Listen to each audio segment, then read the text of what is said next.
Hola hermanos, bienvenidos una vez más a nuestro curso de catequesis sobre la historia de la salvación. Nuestro recorrido por este caminar nos lleva el día de hoy hasta el momento que marca el inicio de la vida pública de Jesús, el bautismo.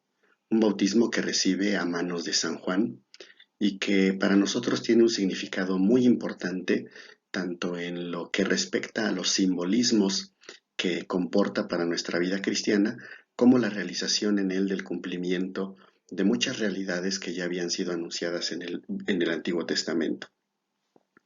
El bautismo del Señor trae también de repente algunas partes que sirven como punto de ataque de aquellos que no comprenden bien el Evangelio, que no tienen la memoria histórica de la Iglesia y que solo quieren desacreditarla o justificar mediante hechos bíblicos, pero sacados completamente de contexto, los errores que ellos cometen. En este breve tema, nosotros trataremos de abordar todas estas ideas de manera general, de manera básica, de manera sencilla, pero esperando que sirvan para que nuestra vida de fe, nuestro compromiso católico con el Señor y sobre todo nuestro propio crecimiento para lograr la salvación se vea favorecido. Vamos a iniciar pues este recorrido como es nuestra costumbre y como debe de ser todo aquello que se hace en la presencia del Señor. Vamos a iniciarlo con una oración. En el nombre del Padre, y del Hijo, y del Espíritu Santo. Amén. Ven, Espíritu Creador, visita las almas de tus fieles, llena con tu divina gracia los corazones que creaste. Tú, a quien llamamos Paráclito, don de Dios Altísimo, fuente viva, fuego, caridad y espiritual unción. Tú derramas sobre nosotros los 7 dones. Tú, dedo de la diestra del Padre. Tú, fiel promesa del Padre que inspiras nuestras palabras. Ilumina nuestros sentidos, infunde tu amor en nuestros corazones y con tu perpetuo auxilio fortalece la debilidad de nuestro cuerpo. Aleja de nosotros al enemigo, danos pronto la paz. Sé nuestro director y nuestro guía para que evitemos todo mal. Por ti conozcamos al Padre, al Hijo revélanos también. Creamos en ti, su Espíritu, por los siglos de los siglos. Gloria a Dios Padre, y al Hijo que resucitó, y al Espíritu Consolador, por los siglos de los siglos. Amén. Veremos ahora cuáles son los objetivos, 3 objetivos sencillos, pero al mismo tiempo sustanciosos, que pretendemos para esta pequeña reflexión. El primero de ellos tiene que ver con reconocer el bautismo de Jesús como acto inicial de su vida pública. Hemos hablado previamente de la infancia, de la vida oculta, de una autorrevelación previa a su ministerio público en las bodas de Caná, la participación de María, la preparación que el mismo Cristo fue teniendo a lo largo de su vida privada y cómo él mismo se fue desarrollando como ser humano, como perfecto hombre que es. Entonces entenderemos por qué el bautismo marca el inicio de esta vida pública de Jesús, de su ministerio público y cómo tiene sentido para nosotros comprenderlo de esta manera. Como un segundo objetivo, vamos a reconocer que en el acto del bautismo a manos de Juan, Jesús muestra su solidaridad con el hombre pecador y su completa sumisión al plan de Dios. Jesús se sujeta completamente a la voluntad del Padre y esa voluntad es que todos los hombres se salven. Y para que puedan verdaderamente salvarse los hombres, Cristo se hace hombre para mostrarnos el camino y así, tomados de la mano, llegar con Él a esa salvación. Y finalmente, tendremos un tercer objetivo que será descubrir en la actitud de San Juan el Bautista la propia actitud o la actitud propia de todo cristiano que debe mostrar a Jesús a los hombres una vez que se ha encontrado con él, una vez que cada cristiano se encuentra con Jesús, debe de manifestarlo a los demás como una verdadera epifanía y reconocer a Jesús como el Cordero de Dios, es decir, quien propicia nuestra salvación, quien nos lleva a Dios y quien hace de nosotros dignos, siendo indignos, nos hace dignos de poder alcanzar la vida eterna. Con la mira pues en estos objetivos vamos a iniciar siempre, como lo hacemos en cada sesión o tratamos de hacerlo, Recapitulando un poco de los antecedentes que preparan esta realidad, que en este caso es el bautismo del Señor, inicio de su vida pública. Como antecedente fundamental de este misterio del bautismo de Cristo, tenemos las bodas de Caná. En las bodas de Caná habíamos recordado cómo cuando se acaba el vino, la Virgen María de alguna manera sugiere a su hijo que haga algo. Les dice, no le pide algo de manera directa, pero le dice, hijo, ya no tienen vino. Jesús replica de alguna manera y le dice también a la Virgen que no puede actuar porque su hora aún no ha llegado, la hora de Jesús. Este término de la hora, mi hora, dice Jesús, o la hora, dice también algunas otras partes del Evangelio, de repente nos desconcierta y pensamos a qué se puede referir este término de su hora o mi hora, como lo dice él. La hora de Jesús muchos la han identificado eficazmente con el momento de la última cena, el momento en el que Cristo hace la donación de sí mismo a los hombres. Otros la han identificado con el momento de la oración del huerto en Getsemaní, cuando Cristo manifiesta de una forma más clara su verdadera humanidad y su solidaridad con el hombre, el preámbulo ya para vivir la pasión, es el momento que marca su hora. Otros han entendido su hora como justamente el momento de entregar su vida en la cruz por nosotros, la crucifixión, y aún hay quien ha visto la hora de Jesús como el momento de la resurrección. Aunque todas estas perspectivas son correctas, sin embargo, la hora de Jesús no podemos decir que es un momento específico. Es cada uno de estos momentos y los abarca a todos, pero va incluso más allá.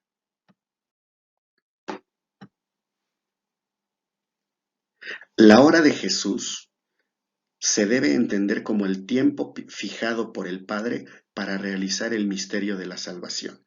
Este misterio de la salvación, aunque se viene realizando desde que Cristo nace, no obstante, bueno, se marca su inicio o su ejecución objetiva, por decirlo de alguna manera, a partir del bautismo. Todo lo que haga Jesús entonces a partir de ese momento, pues va a estar marcado como su hora. No solamente su pasión, no solamente su muerte, no solamente la entrega de su cuerpo, no solamente algunos aspectos aislados, sino verdaderamente todos los acontecimientos que van desde el bautismo propio de Cristo Jesús hasta que entrega su vida, todo eso podríamos entenderlo como su hora, es decir, el momento en el que la luz está triunfando sobre las tinieblas. Y por eso aquí nosotros hemos ubicado dos situaciones que sin formar parte de los acontecimientos propios del Tríduo Pascual, pasión, muerte y resurrección de Cristo, sino situaciones ordinarias de su vida pública, también forman parte de su hora.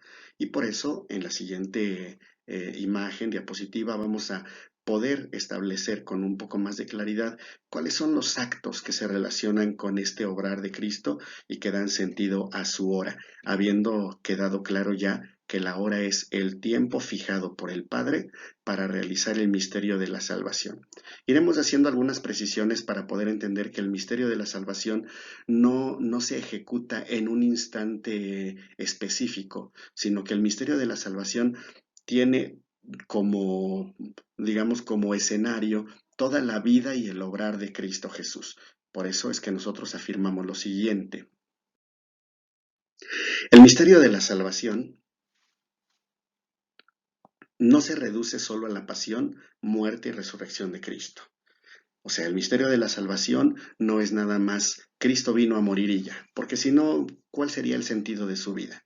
Hubiese nacido en Belén y a los pocos días, en vez de ser a lo mejor circuncidado o después de ser circuncidado, no sé, hubiera muerto aún siendo bebé, igual nos habría salvado. Pero la finalidad no es solo su muerte es la herramienta a través de la cual nos salva, pero todos los actos de la vida de Cristo son actos salvíficos. Por eso dice aquí, el misterio de la salvación no se reduce solo a la pasión, muerte y resurrección, sino que abarca toda su vida, todas sus acciones. Cada una de las cosas que hizo Jesús durante su vida en la tierra son elementos de salvación. todo, sus palabras, sus oraciones, sus enseñanzas, sus milagros y todo lo demás que haya hecho, desembocan en el misterio pascual, le dan sentido, pero además salvan de alguna manera al hombre. El culmen, como decimos muchas veces de manera coloquial, la cereza del pastel es justamente este misterio pascual, donde Él padece y entrega su vida por nosotros, dando así fe a lo que Él mismo había anunciado. Nadie tiene amor más grande que el que da la vida por sus amigos. Pero para llegar a este momento supremo de la entrega de su propia vida, Cristo tuvo que haber pasado antes por otros momentos que también salvaron al hombre. Sus palabras, que lo liberaron de la ignorancia y le dieron la luz, que lo liberaron del miedo, sus oraciones que pusieron al hombre en las manos del Padre y le fue enseñando al hombre a no tener miedo de Dios. Veíamos en los primeros temas del Antiguo Testamento cómo cuando el hombre ha cometido el pecado y Dios baja, el hombre se esconde.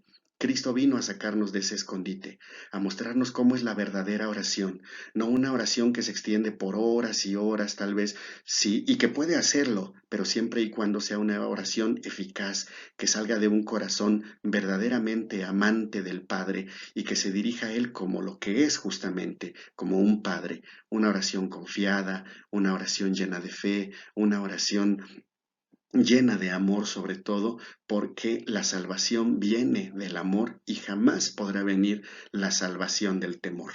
También Cristo, a través del perdón que le otorga a los pecadores, de juntarse con publicanos, de no hacer distinción entre persona y persona, sino de darnos a conocer que todos somos hijos de Dios, porque a todos Dios nos ama, que ya no hay distinción entre judío y griego, entre esclavo y libre, entre mujer y hombre, entre rico y pobre, sino que Dios nos ama a todos. Cristo va poniendo las bases para esta libertad que nos hace hijos de Dios. Él dice, conoceréis la verdad y la verdad os hará libres. Y esa verdad es la que nos lleva justamente a la vida eterna en Dios nuestro Padre.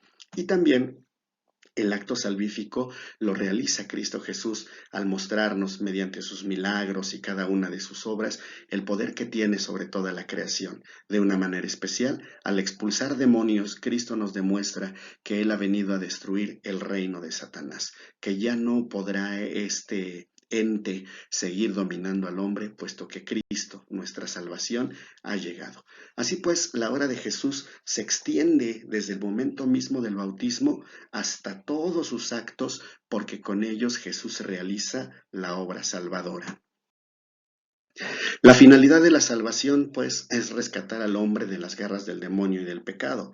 Por eso es que no se hace en un momento único y privilegiado, sino que con toda su vida Cristo va arrancando al hombre de las garras de Satanás y va venciendo al enemigo hasta que le da el golpe final, en donde justamente el demonio cree que ha vencido, que es en la muerte de Cristo, en ese Cristo clavado en la cruz, es donde él manifiesta de una manera contundente y definitiva que ha vencido para siempre al enemigo del hombre, a esa serpiente antigua que lo tenía bajo su poder, pero que ahora con la llegada de Cristo ha sido derrotada, y no solo temporalmente, sino para siempre. Podría objetarse que entonces cómo es que el mal sigue prevaleciendo en el mundo. Bueno, porque las cosas no han llegado a su plenitud, porque como dice algún autor en un libro, el demonio, aunque ya vencido, sigue causando estragos, como el ejército que derrotado marcha hacia atrás, pero va destruyendo todo lo que encuentra a su paso.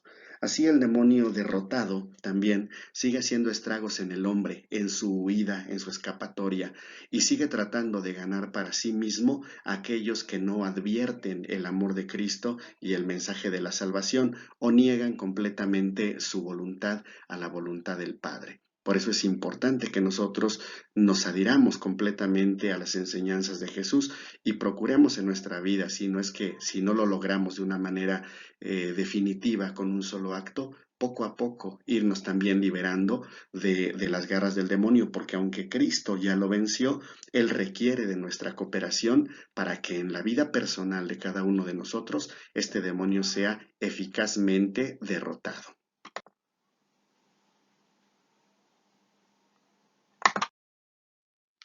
Cristo nos muestra el verdadero rostro de Dios. Parte de la salvación, ya dijimos que con su acto salvífico en la cruz, con la entrega, la donación de su propia vida, nos da la plenitud de la salvación. Pero la salvación también consiste, establecimos claramente, en todo el desarrollo de su vida pública. Y a lo largo de su vida pública, Cristo quiere que conozcamos al Padre. Ya lo tenemos muy claro en el versículo que marca el inicio del Catecismo de la Iglesia Católica, el Evangelio de San Juan, capítulo 17, versículo 3, que dice: Esta es la vida eterna, que te conozcan a ti, único Dios verdadero, y a tu enviado Jesucristo. Conocer verdaderamente a Dios tal como Él es, tal como Él quiere ser conocido, es ya estar inmersos en la vida eterna. Y por eso es que Cristo viene a mostrarnos el verdadero rostro de Dios, no el rostro que tienen los paganos en las diferentes acepciones religiosas del mundo de entonces y de ahora. En el mundo de hoy, pues el Dios dinero, el Dios poder o el Dios placer, ante el cual muchos se hincan, el Dios superstición, un Dios opresor, que también tienen muchas sectas fundamentalistas. Y en la antigüedad, pues el paganismo que presentaba ya, por ejemplo, en los griegos y en muchas otras religiones, dioses totalmente perversos y pervertidores y pervertidos que tenían generalmente más vicios incluso que los propios humanos, dioses que pedían sacrificios de niños, dioses que pedían infinidad de cosas que no son verdaderamente el obrar del Dios amor y del Dios verdadero. Por un lado, el paganismo pues mostraba esta imagen equivocada de Dios, confundiendo a Dios con las fuerzas de la naturaleza, o bien pensando en un Dios opresor y absolutista, burlón de las desgracias de los hombres, aprovechado incluso muchas veces de los propios hombres, y adorando con esto pues verdaderamente demonios más que dioses reales, ¿no? Por otro lado, también se desfiguraba la imagen del Dios verdadero, aunque conocido ya por los judíos, pero con una visión más de un acuerdo negociado que de un padre, más de un socio que de un padre. Los judíos sentían el haber establecido una alianza con Dios y era muy clara o sigue siendo muy clara su visión. Si ellos cumplen su parte, Dios cumplirá su parte. Si uno de los dos descumple su parte, entonces el otro ya no está obligado. Es más un contrato que una relación. Y solo Cristo viene a mostrarnos que Dios no es ni todos los horrores que nos muestra el paganismo, ni esa parte o ese socio, eh, pues podría decirse comercial, ¿no? Que tenían los judíos, sino que Dios es sobre todo un padre. Y un padre no nada más en el sentido de que nos dio la vida, sino que vela por nosotros y nos ama.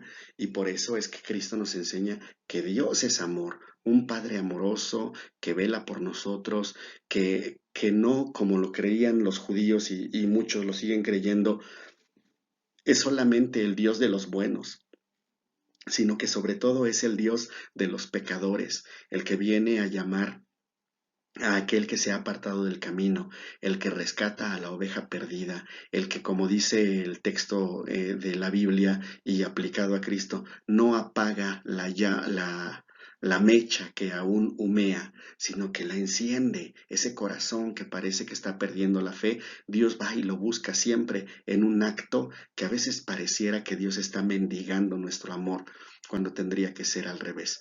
Pero Dios actúa así justamente porque nos ama y porque somos importantes para Él y porque nos toma en serio. Esto ya lo hemos dicho muchas veces a lo largo de este curso, pero va una vez más la reflexión. ¿Qué tan en serio tomo yo? ¿Qué tan en serio tomas tú a Dios? ¿Qué es Dios para ti? ¿Solamente quien puede sacarte de tus problemas, sacarte de tus vicios, eh, darte lo que necesitas en los momentos difíciles de tu vida? ¿O Dios es realmente un padre que te ama y a quien tú tienes que amar? Cristo vino a mostrarnos el verdadero rostro de Dios, ese Dios tan desconocido, incluso aún en el judaísmo, cuando tenían ya la revelación de Dios por medio de Moisés y los profetas, pero aunque conocido, también desconocido, porque tenían una visión muy equivocada de él y solamente Cristo es quien nos muestra el verdadero rostro del Padre. Si todo esto es cierto y la salvación abarca toda la vida de Jesús, pues tenemos que preguntarnos antes de abordar este acto de inicio de su vida pública que es el bautismo, pero ¿quién es Jesús? La Iglesia afirma, sin temor a equivocarse, que Cristo es, primero, verdaderamente Dios, Dios verdadero, igual que el Padre, igual que el Espíritu Santo, Dios con ellos, y por eso aquí ponemos la imagen de la transfiguración, donde Cristo se manifiesta en cierto modo como Él es y como puede, hasta donde se puede, a los ojos de los apóstoles sin destruirlos, ¿no? Porque dice la Escritura, nadie puede ver a Dios y seguir viviendo. Cristo manifiesta un poco de su gloria y se ve ahí claramente como el centro tanto de las escrituras como de la ley, representadas por Moisés y por Elías. Pero Cristo, además de ser Dios, también es verdaderamente hombre, como lo manifiesta el acto de su sufrimiento, de su cansancio, de haber verdaderamente asumido muy en serio la naturaleza humana. Y esto que decimos aquí no es nada más un apunte marginal al tema de la vida pública con la cual se inicia la salvación, sino que para poder entender la salvación y para poder seguir adelante, porque vamos a continuar ya con la vida de Cristo, tenemos que tener bien claro que es necesario, es justamente necesario que quien realizó la obra de la salvación sea por un lado Dios y por otro lado hombre. Si Cristo no es Dios o si Cristo no es hombre, la salvación no se consumó. Y por eso es que no pudo llevarla a cabo Moisés o Abraham o el rey David o la Virgen María o quien ustedes gusten y manden. Tenía que ser alguien que fuera al mismo tiempo Dios y hombre. ¿Cuál es la razón? La razón es breve, y nada complicada. La razón es que el pecado transgredió al mismo tiempo la justicia y la misericordia de Dios. El pecado de origen, el pecado de Adán y Eva. Transgredieron la justicia y la misericordia, y ambas tenían que ser restituidas. Es decir, Dios tenía que perdonar al hombre para que su misericordia quedara satisfecha, porque Dios es amor. Dios es amor y Dios es perdón, siempre perdón. Por eso Cristo dirá en su palabra que hay que perdonar no 7, sino 70 veces 7. Su misericordia tiene que quedar restituida. Por eso Dios tiene que perdonar. Pero su justicia también tiene que quedar restituida. Por eso es que alguien tiene que pagar el precio de esa transgresión. Alguien tiene que pagar el precio de esa ofensa. Y ese alguien tiene que ser un hombre, porque el hombre cometió el pecado. Y porque si nosotros pusiéramos tal vez solamente a Dios a pagar este precio, pues Dios no pagaría el precio del dolor causado al Padre, porque un Dios o Dios, dicho con propiedad, Dios no puede sufrir como Dios únicamente. Tenía que ser hombre para que pudiera experimentar el sufrimiento expiatorio, la penitencia requerida por el error cometido. Pero al mismo tiempo ese hombre tenía que poder darle a sus actos un valor infinito, puesto que la justicia y la misericordia de Dios, sobre todo aquí la justicia de Dios, es infinita. Para poder quedar resarcida la justicia de Dios, que es infinita, esto es una simple igualdad matemática, para poder nosotros resarcir algo que es infinito o pagar un precio infinito, tenemos que pagarlo con una moneda infinita, de valor infinito. Ningún hombre, ni siquiera la Santísima Virgen María, que es la más grande entre todas las criaturas, ni un ángel, ni Moisés, a quien los judíos tienen como su máximo, nadie podía darle a sus actos un valor infinito. Solamente Dios realiza actos con valor infinito. Entonces, el que realizara nuestra salvación tenía que ser hombre para poder expiar con su sufrimiento por los pecados y Dios para poder darle a esos actos un valor infinito. De ahí se sigue, por un razonamiento simple, que Jesús, si nos salvó eficazmente como nosotros estamos ciertos de ellos, Jesús es verdaderamente Dios y verdaderamente hombre. Habiendo aclarado eso, entonces estamos obligados a seguir el camino que Cristo nos marcó, este camino que empieza justamente por su bautismo. Partamos entonces diciendo lo que la Iglesia nos enseña.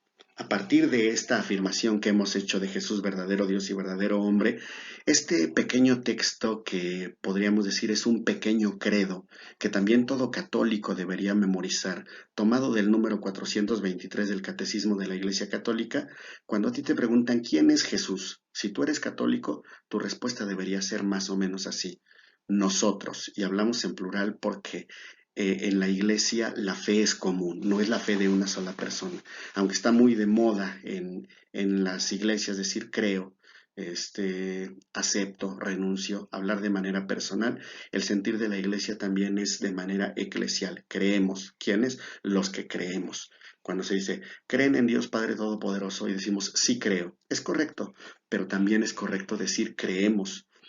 Y aunque digan, es que yo no me puedo hacer responsable de la fe de los demás, no, pero yo estoy diciendo creemos con los que creen. Estoy uniendo mi voz a todos ellos que también dicen creemos. Por eso reza así este texto. Nosotros, los católicos, creemos y confesamos que Jesús de Nazaret, nacido judío de una hija de Israel, en Belén en el tiempo del rey Herodes el Grande y del emperador César Augusto I, de oficio carpintero, muerto crucificado en Jerusalén bajo el procurador Poncio Pilato durante el reinado del emperador Tiberio, es el Hijo eterno de Dios hecho hombre que ha salido de Dios. Juan capítulo 13, versículo 3. Bajó del cielo. Juan 3, 13 y 6, versículo 33. Ha venido en carne. Primera de Juan capítulo 4, versículo 2. Porque la palabra se hizo carne y puso su morada entre nosotros, y hemos visto su gloria, gloria que recibe del Padre como Hijo único, lleno de gracia y de verdad, pues de su plenitud hemos recibido todos, y gracia por gracia. Evangelio de San Juan, capítulo 1, versículo 14 y versículo 16. Este pequeño credo lo tenemos que tener presente y, si es posible, memorizarlo. Todo católico debe tener en su cabeza, como tenemos el Padre Nuestro, el Ave María, así hay que tener también grabado este párrafo, este numeral 423 del Catecismo sobre quién es Jesús. A este Jesús es al que nosotros seguimos y con el cual empezaremos a caminar para nuestra salvación a partir de su bautismo. El bautismo de Jesús. El bautismo de Jesús, como ya dijimos, marca el inicio de un camino de salvación. Por eso decimos, Jesús, para mostrarnos que el camino hacia la salvación inicia con el reconocimiento del propio pecado y el deseo de conversión. Nadie puede curarse si antes no se da cuenta que está enfermo, si lo reconoce. Un alcohólico no puede dejar el vicio si antes no reconoce que está en un problema. Una persona no puede abandonar una situación de vida si antes no la reconoce presente en ella. Por eso, para que nosotros nos podamos salvar, y salvarse es quitarse de encima el pecado, primero tenemos que reconocer que verdaderamente lo tenemos. Por eso es que muchos, presuntuosamente hablando, no alcanzarán la salvación porque creen que no la necesitan, porque creen que ya son santos. Y aunque somos santos en el sentido de apartados por Dios, no vivimos en santidad. El pecado sigue haciendo mella en nosotros, nos sigue lastimando, y por eso tenemos que reconocerlo. Jesús nos marca el camino. Hay que reconocer el propio pecado. Por eso es que se va a bautizar, no porque Él lo necesite, sino porque Él nos está enseñando lo que nosotros debemos hacer. No es que con el bautismo que Él toma de manos de Juan nos enseñe que tenemos que bautizarnos. No es ahí donde nos enseña Cristo que necesitamos bautizarnos. Es en otro momento. Es cuando en la casa de Nicodemo le dice, el que no renace del agua y del Espíritu Santo no puede entrar en el reino de Dios. Ahí Jesús nos enseña que debemos ser bautizados. Pero cuando recibe el bautismo de Juan, lo que nos está enseñando verdaderamente es que todo hombre, para poder salvarse, debe reconocer su propio pecado y tener en el corazón ganas de convertirse. Tiene que tener en su corazón ganas de convertirse. Y también nos muestra a través de este acto de su bautismo que Él es verdaderamente hombre y se hace bautizar por Juan aun cuando no lo requería, porque Él no tenía pecado, pero se solidariza con todos nosotros. Si Él se va a poner al frente de toda la estirpe humana para llevarla a la salvación, Él tiene que ser el primero en todo.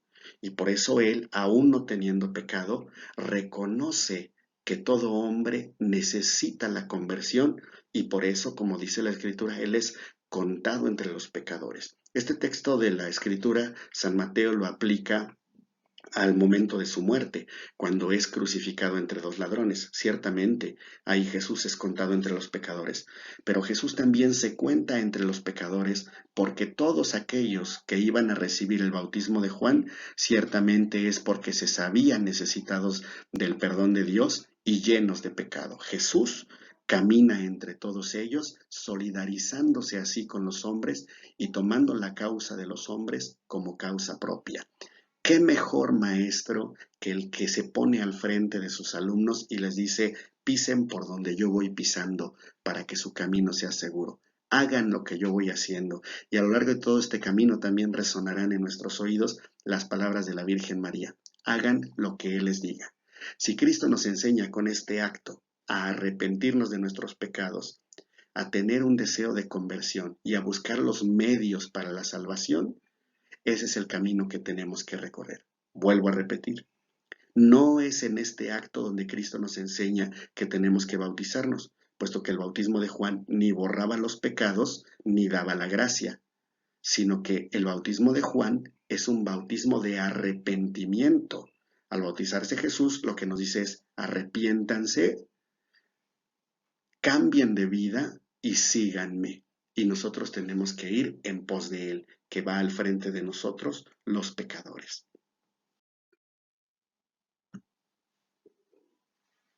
En su bautismo Jesús nos da además ejemplo de humildad y obediencia, dos de las virtudes más grandes que todo cristiano debe de tener. Humildad, reconociendo lo que verdaderamente somos delante de Dios.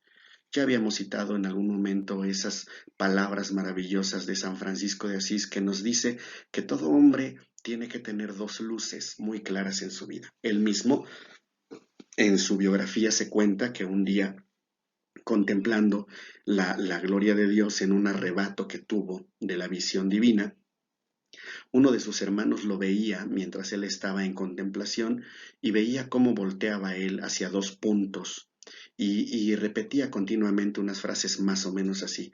¿Quién soy yo, miserable gusano? ¿Y quién eres tú, Dios Todopoderoso? Con otras palabras, pero lo que San Francisco estaba realmente viendo con claridad era la grandeza de Dios y la pequeñez del hombre. Si no se tiene esa humildad en la vida, si el hombre no reconoce ante todo su necesidad de Dios y su pequeñez, no puede ser objeto de salvación. Cristo siendo Dios, como lo dice el canto prepaulino de Filipenses 2, siendo hombre, se abajó y se hizo igual a nosotros. No tuvo como ávidamente su igualdad con Dios, no retuvo ávidamente su igualdad con Dios.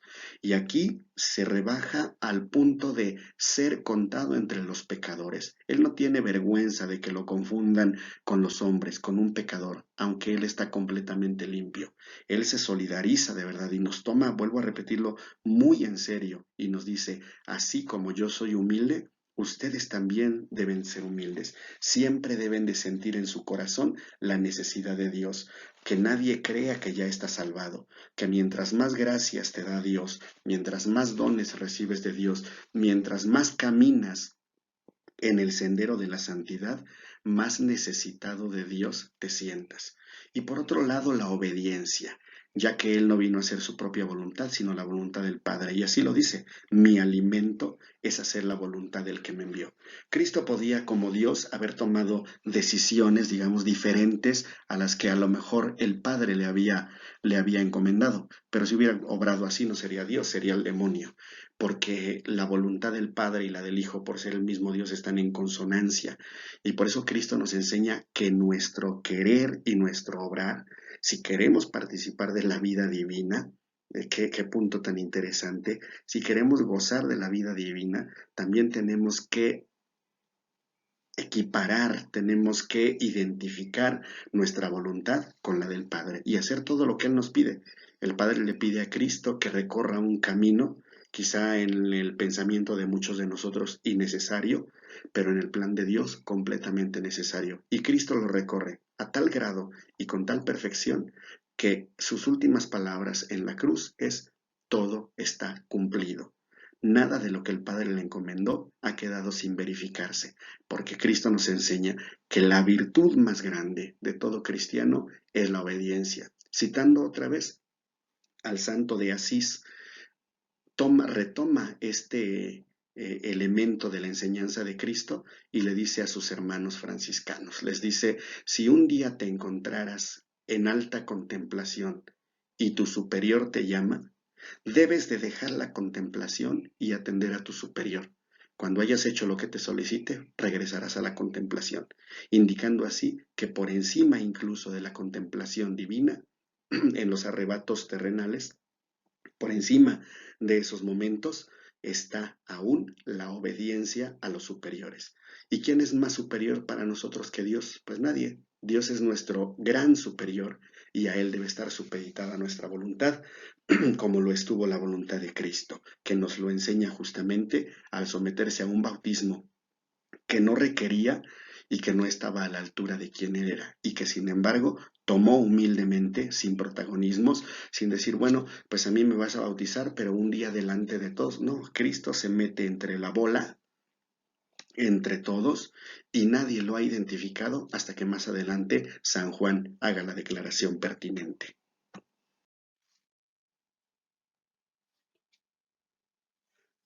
Como toda la obra de la salvación, en la narración del bautismo, encontramos un dato interesante. El bautismo del Hijo de Dios es también una acción reveladora ya desde el inicio de su predicación con el bautismo, que digamos es un acto de predicación. Ya desde ahí Cristo nos muestra esta otra cara de la salvación, es decir, que Él vino a darnos a conocer el verdadero rostro de Dios.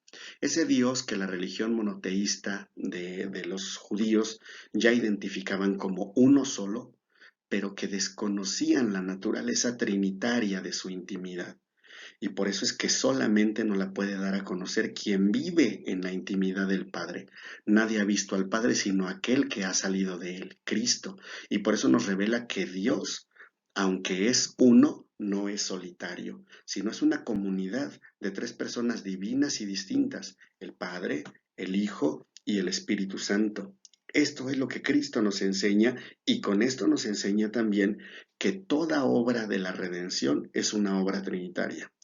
Desde la creación. En la creación el Padre pronuncia la palabra. Esta palabra es la segunda persona de la Trinidad que obra de manera eficaz en donde el Espíritu Santo ya estuvo fecundando para que la creación se lleve a cabo. El Espíritu de Dios fecundaba las aguas primigenias, según metafóricamente hablando como lo hace la Biblia, fecundaba donde la palabra pronunciada por el Padre, la palabra eficaz que es la segunda persona de la Trinidad, vendría a realizar la creación.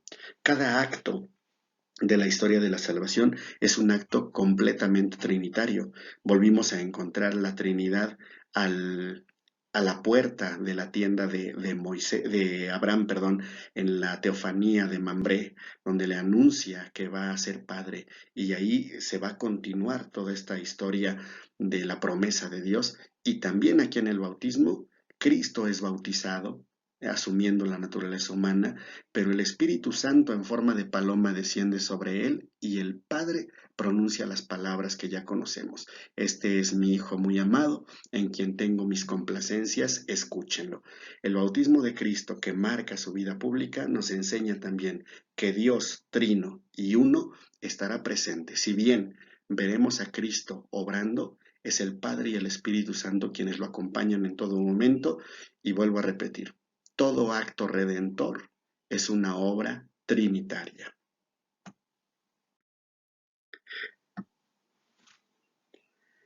El bautismo de Jesús entonces es un acontecimiento que abre la etapa de su vida pública, en la cual él, como verdadero maestro, juez, profeta, sacerdote, rey, o sea, él va a cumplir en su sola persona todas las figuras que la Biblia nos había dado, los maestros del pueblo, los que le enseñaban la ley, los jueces que guiaron al pueblo hacia la libertad y hacia la posesión de la tierra prometida, los profetas que hablaron de Dios, los sacerdotes que le rindieron culto, los reyes que gobernaron sobre el pueblo, todo eso es Cristo. Y Él como el nuevo líder, el verdadero líder, por encima de todos, de Moisés, de Abraham, del rey David, de cualquier personaje del Antiguo Testamento, Cristo, asumiendo todas estas personalidades en su propio ser, nos va a guiar hasta la salvación, porque en Él se cumple escatológicamente todas las promesas que habían sido anunciadas en el Antiguo Testamento.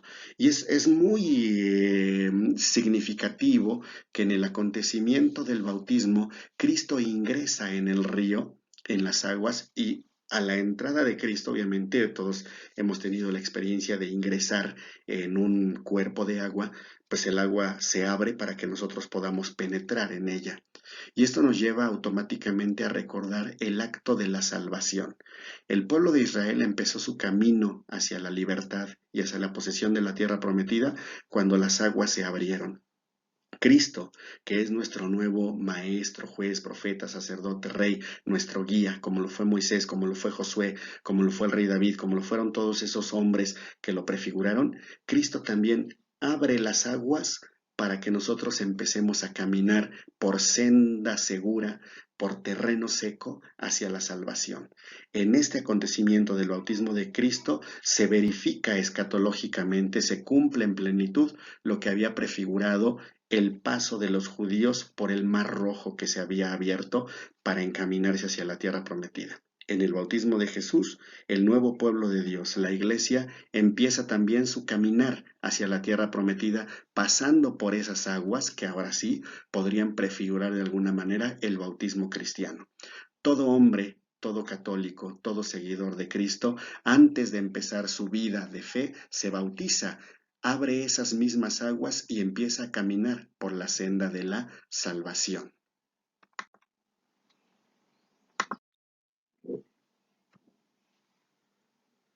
Finalmente, y para concluir nuestro recorrido por este acontecimiento inaugural de la vida de Cristo, que es su bautismo, el relato del bautismo nos manifiesta algo también en la persona de San Juan.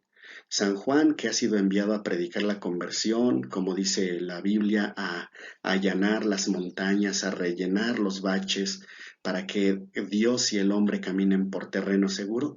San Juan es ejemplo de nosotros en muchos sentidos.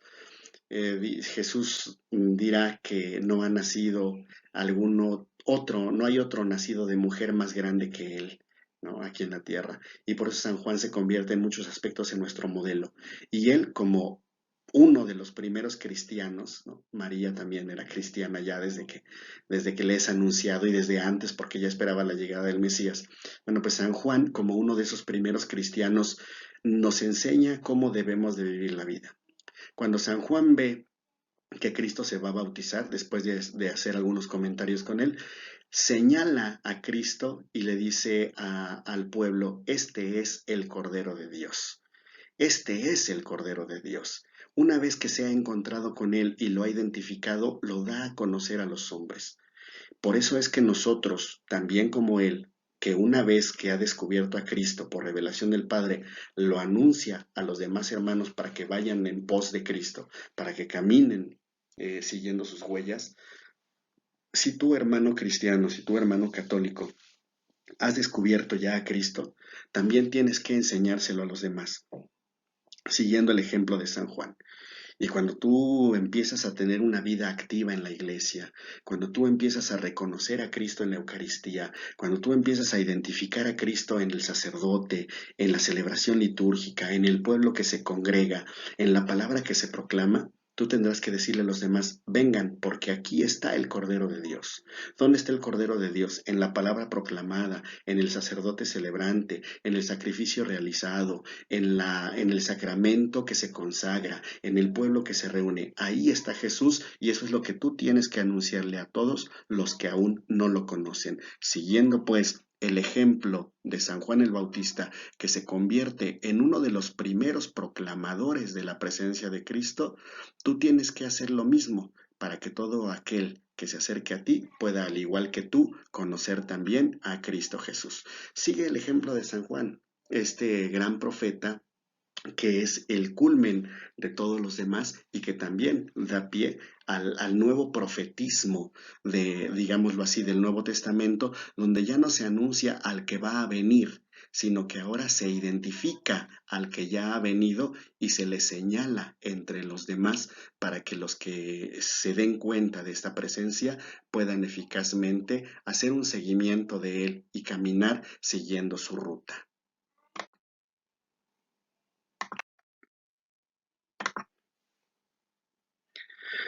San Juan entonces cierra el profetismo del Antiguo Testamento indicando que el Mesías, el esperado de las naciones, ya está aquí. Ya no hay nada más que anunciar como lo hizo Isaías, como lo hizo Jeremías, como lo hicieron los profetas de la antigüedad, porque el Mesías ya llegó. Y por eso decimos aquí, en adelante toda espera será inútil e infructuosa. A más de 2000 años de la llegada de Cristo, el pueblo judío sigue esperando al Mesías. Se quedaron en el tiempo. Su espera será infructuosa y tendrá realmente frutos el día en que el pueblo judío, junto con todos aquellos que aún no lo conocen, reconozcan a Jesús como el Mesías y lo proclamen, como San Juan lo hizo, diciendo, este es el Cordero de Dios, el que quita el pecado del mundo. Vendrán, dice Jesús, falsos profetas. Se dice por ahí que los judíos reconocerán a un Mesías que no lo es y que cuando los lleve a una situación problemática, conflictiva, entonces ellos mismos reconocerán a Cristo. ¿Será así? ¿No será? No lo sabemos.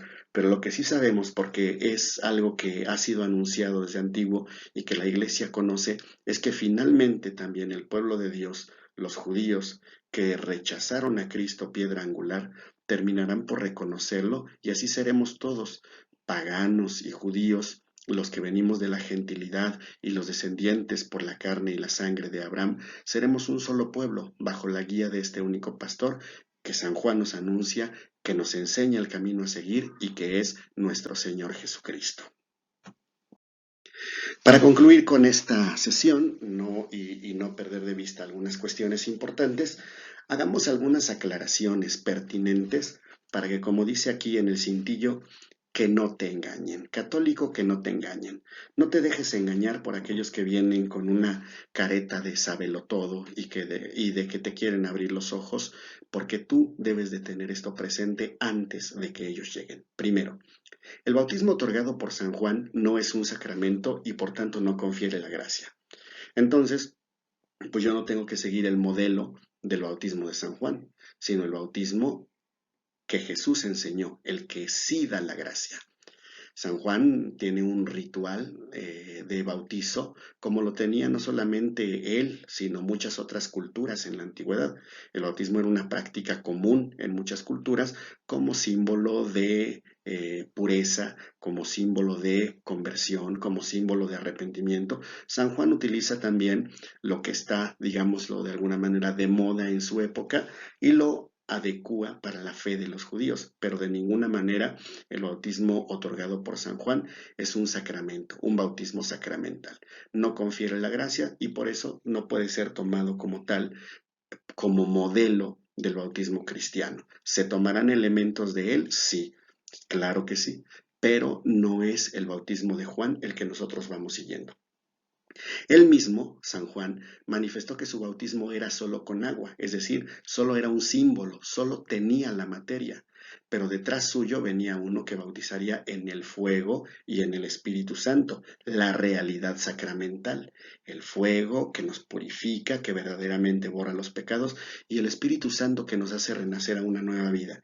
¿Quién es este que viene detrás de San Juan, a quien él no es digno de desatar la correa de sus sandalias, y que nos bautizará en el fuego y en el Espíritu Santo? El Cordero de Dios, al que él mismo señala entre los hombres.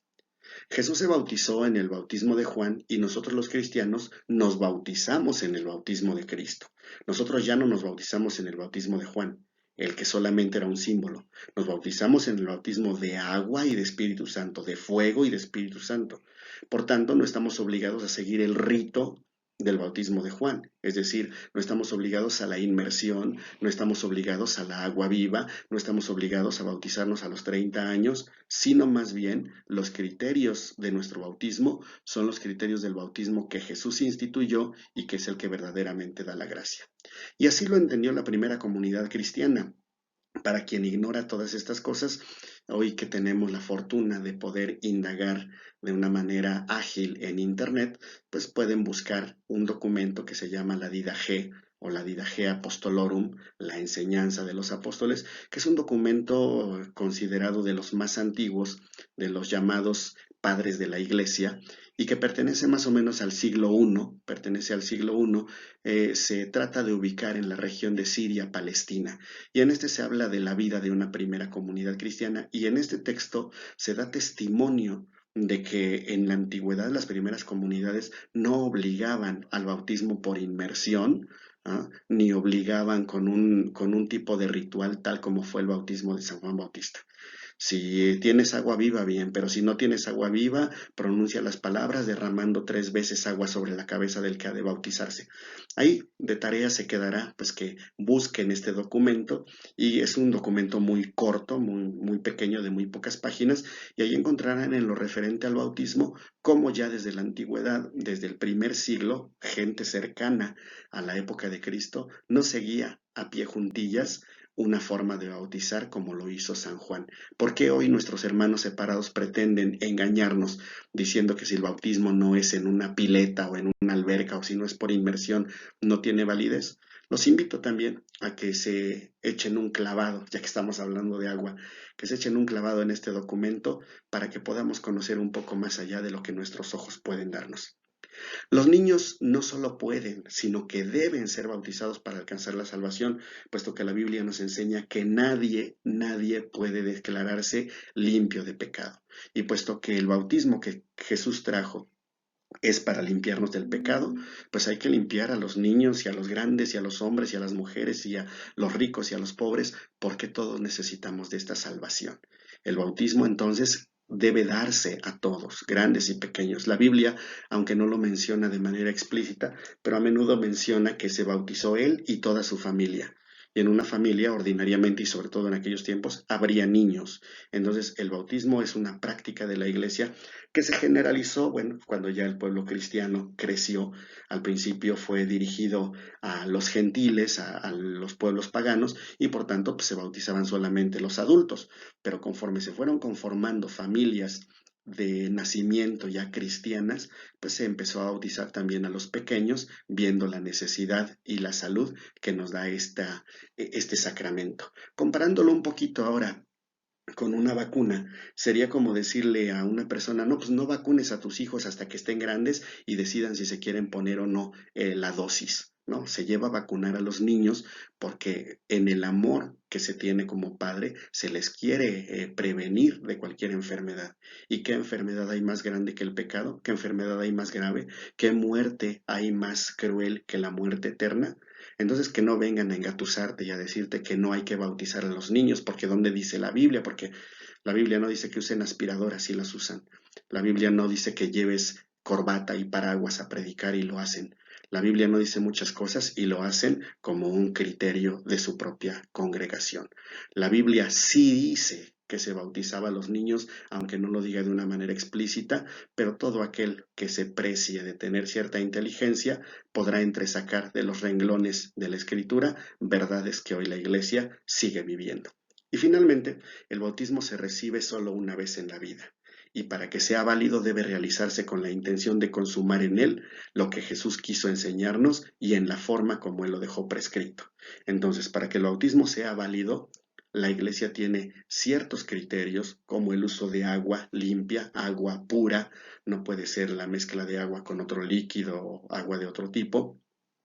La Iglesia nos marca las palabras, la fórmula con la cual debe bautizarse la persona, mencionando a la Trinidad, y algunos otros criterios ya constituidos en los libros propios de la Iglesia, que sería importante que conociéramos. Pero sobre todo aquí muy importante que si tú, hermano católico, ya estás bautizado, No pienses y no creas que lo que te dicen los hermanos separados. No es que si te tienes que cambiar de religión y te tienes que bautizar otra vez. No, el bautismo se da una vez porque borra el pecado y nos hace hijos de Dios. Y si ya soy hijo de Dios, no voy a rehacerme hijos de Dios.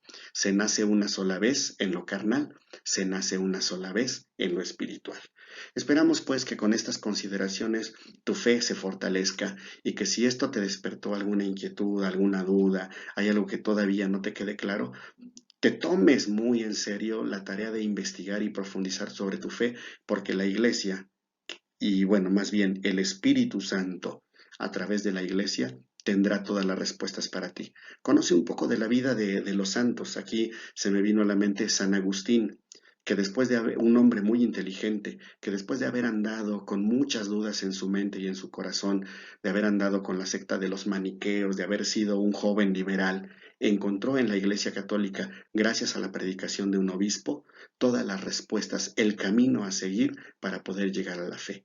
En ese obispo habitaba de alguna forma sacramental Cristo. Cristo que nos enseña el camino y que hoy hemos visto en este tema, que nos muestra cuáles son los pasos que hay que dar para la salvación.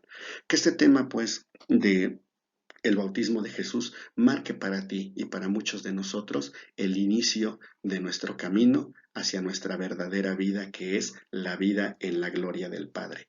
Que así sea, hermanos, y ojalá que esto te deje una enseñanza muy grande. Y nos vamos pues con nuestra oración final, que será un canto y que ojalá que podamos disfrutarlo, un canto muy bello que se llama justamente Sigamos al Cordero, musicalizado por un ministerio de música de México, que es el Ministerio de Música GESED, que tiene cantos muy hermosos, a quien hay que darle todo el crédito, y que ojalá que nosotros podamos compartir estas bellas alabanzas que ellos nos regalan y en este caso pues enfocarnos, dirigir nuestro corazón hacia Dios con esta bellísima melodía. Vengan, sigamos al Cordero de Dios, donde quiera que Él vaya. Encendidas estén nuestras lámparas y a la mano el aceite.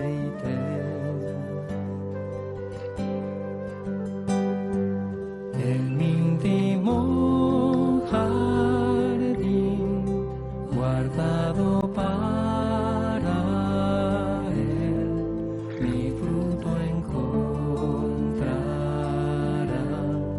dulce como la miel. Él nos convoca a las bodas de su amor y a compartir de su mesa, al banquete nupcial de su reino, y en amor cenar con Él. Le doy mi corazón y mi alma entera, mi ofrenda de oración y todo mi amor.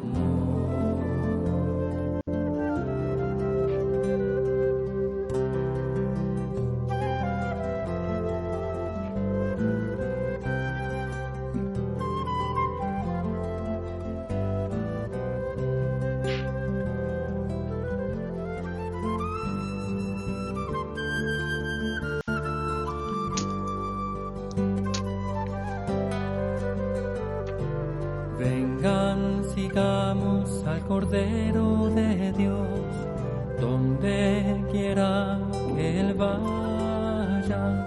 Encendidas estén nuestras lámparas y a la mano el aceite. En mi íntimo jardín guardado para Él, mi fruto encontrará, dulce como la miel. Él nos convoca a las bodas de su amor y a compartir compartir de su mesa, al banquete nupcial de su reino, y en amor cenar con él. Le doy mi corazón y mi alma entera, mi ofrenda de oración y todo mi amor.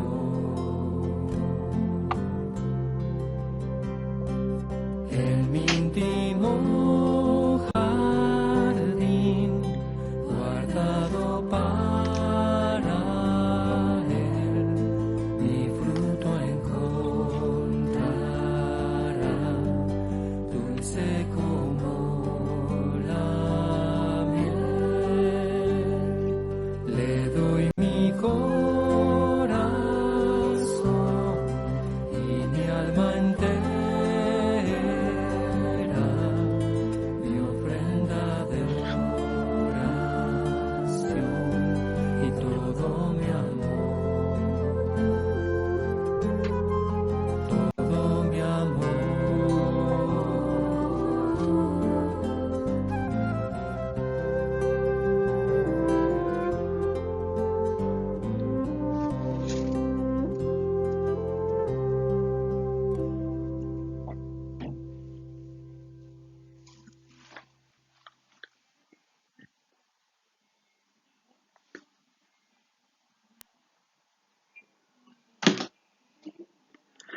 Que el Señor nos bendiga, nos guarde de todo mal y nos lleve a la vida eterna.